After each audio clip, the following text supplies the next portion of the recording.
Olá a todos! Na aula de hoje vamos falar de equação do calor na versão unidimensional.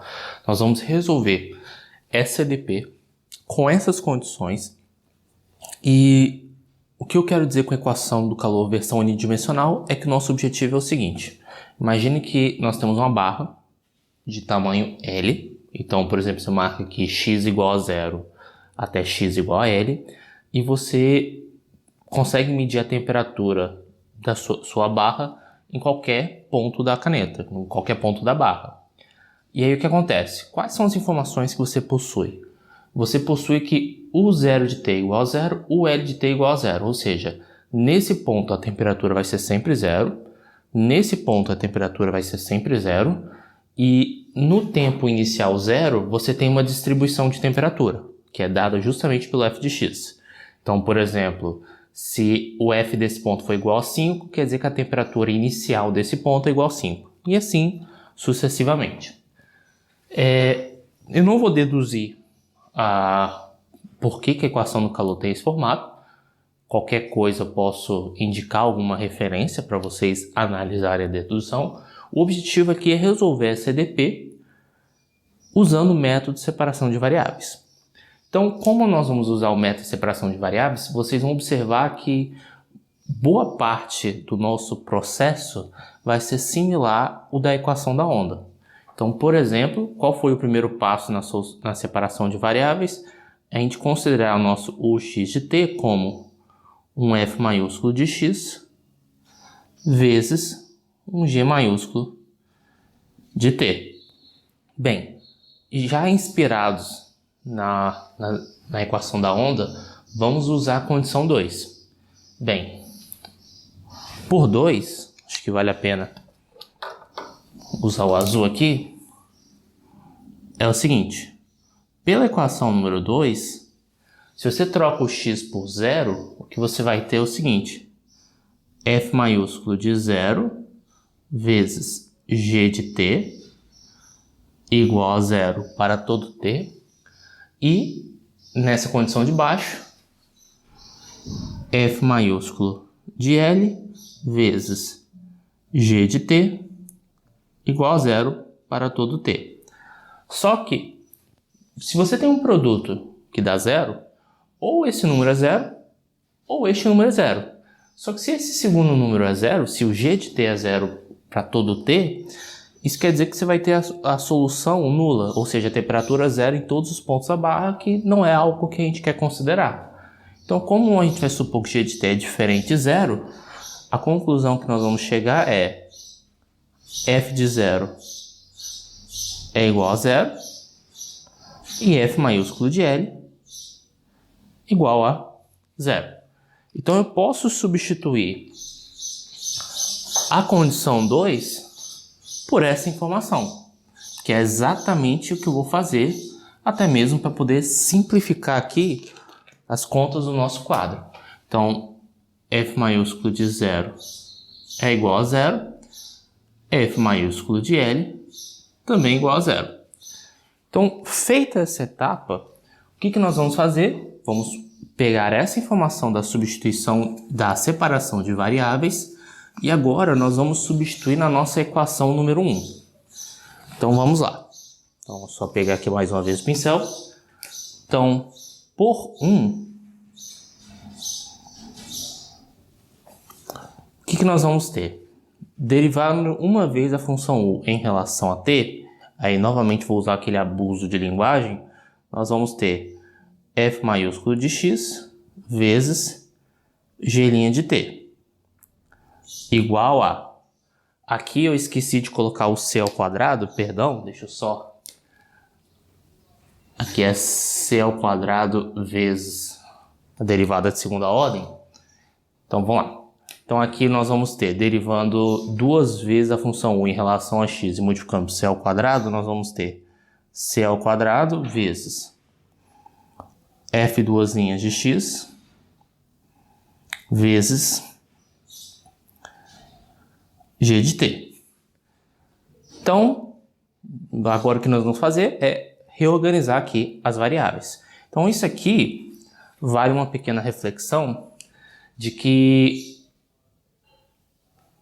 A gente pode supor que g de t e f de x são diferentes de zero, para poder passar para o outro lado dividindo. E aí o que nós vamos ter é o seguinte. Isso implica que g' de t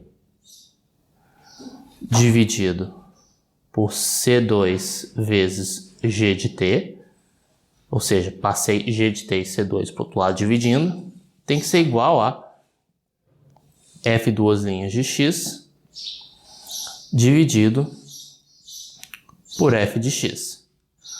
Como você tem uma igualdade onde o lado esquerdo, perdão pelo passarinho, onde o lado esquerdo somente tem t e o lado direito somente tem x, isso quer dizer o quê? Que as duas frações são, na verdade, uma constante. E aí o que acontece? Nós conseguiremos reescrever essa expressão separando em duas EDOs. Então, essa fração sendo igual a constante, na verdade eu vou começar pela f primeiro. Então, o que nós vamos ter é o seguinte. F duas linhas de x é igual a k vezes f de x. Passa para o outro lado subtraindo, então nós vamos ter menos k f de x igual a zero. Passa para lá e passa para cá, nós vamos ter um g' de t menos k vezes c ao quadrado g de t igual a zero. Então nós temos aqui, transformamos a nossa EDP em duas EDOs. Olhando primeiro para essa EDO que eu vou chamar de número 4, nessa hora a gente faria um estudo de sinais, né? Qual é o sinal do K? Se K é positivo, se K é zero ou se o K é negativo. E aí o que acontece? De forma extremamente análoga, quando você usa a condição número 2 juntamente com essa EDO, percebe-se que o K não pode ser nem positivo e nem zero, que são os mesmos argumentos lá da equação da onda. Então, sugiro que vocês assistam novamente lá o vídeo da equação da onda para entender essa parte. Isso aqui vai nos levar que o nosso K é negativo, e aí, sem perda de linearidade, eu vou dizer que o nosso K ele é menos um número P elevado ao quadrado. E aí a gente precisa descobrir quem é o nosso número P. Dito isso, o que nós temos então na nossa EDO é f duas linhas de x mais p ao quadrado f de x igual a zero.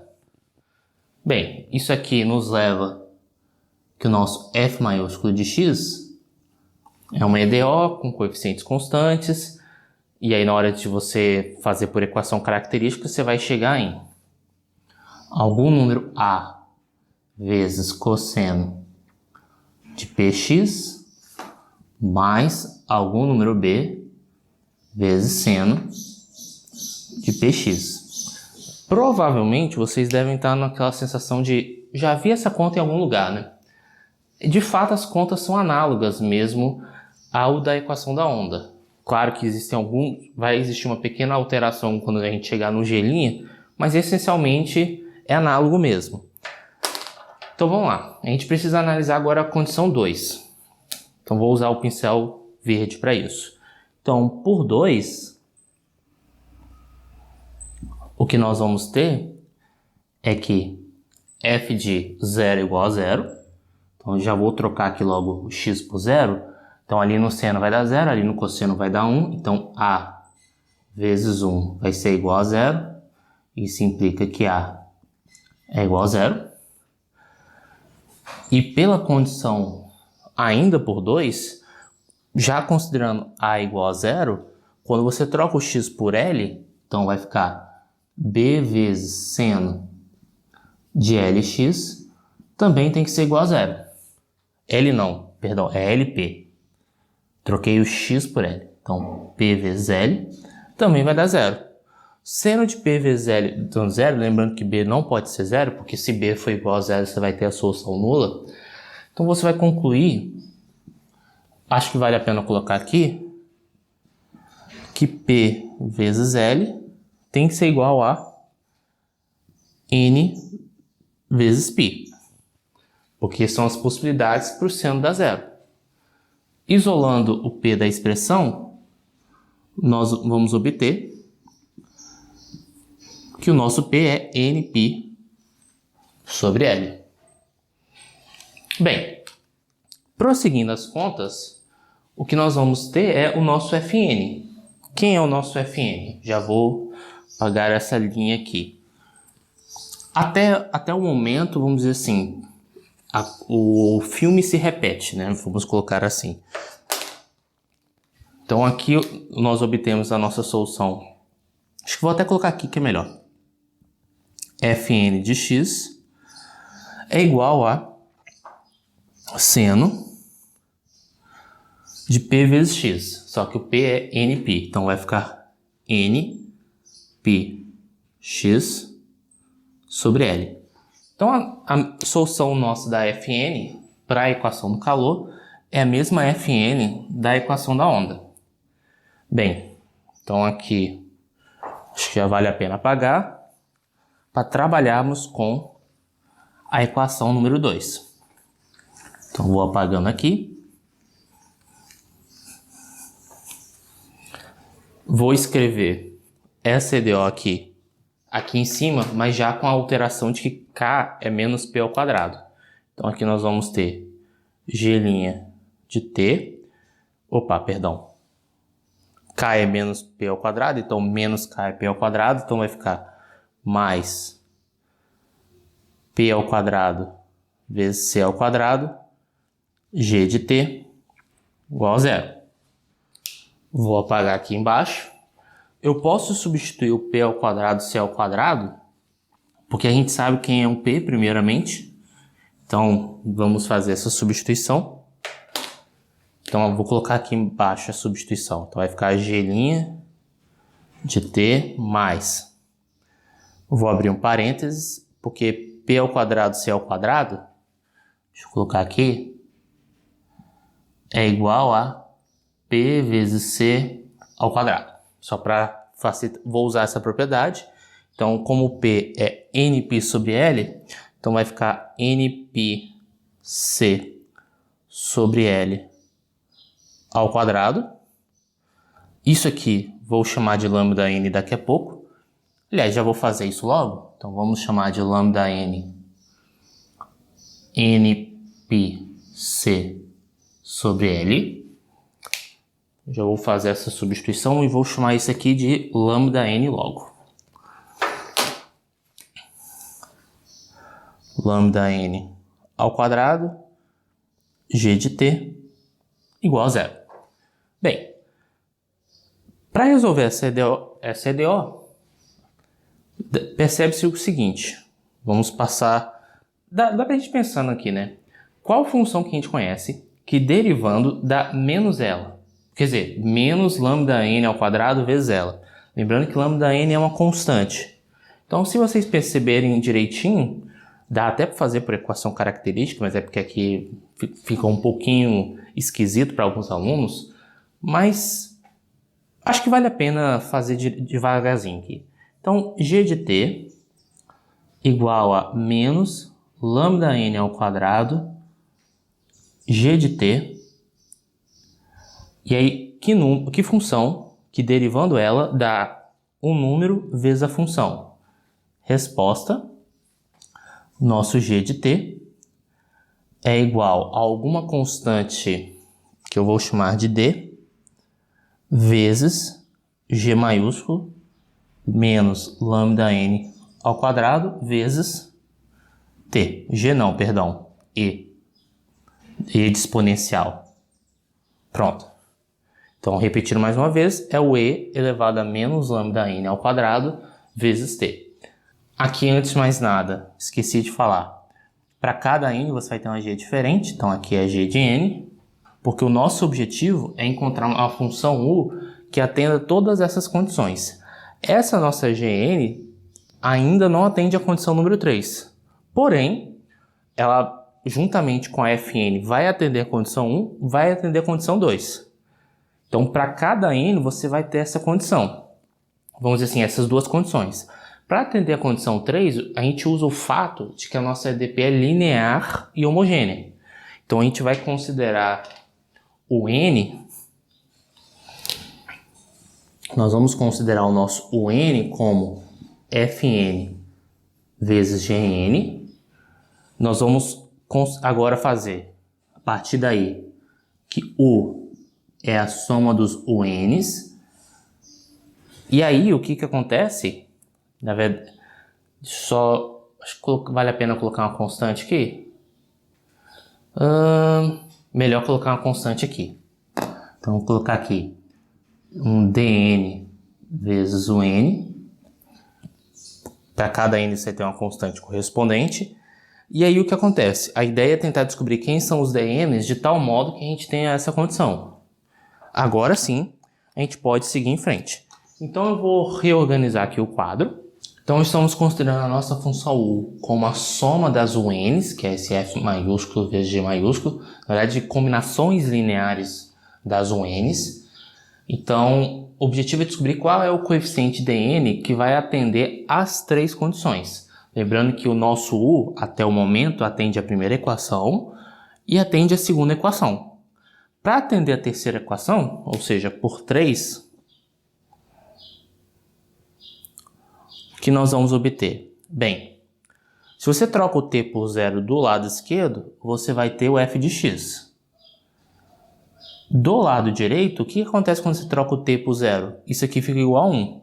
Então, você vai ter aqui uma somatória de n igual a 1 até infinito, dn seno n π x sobre L.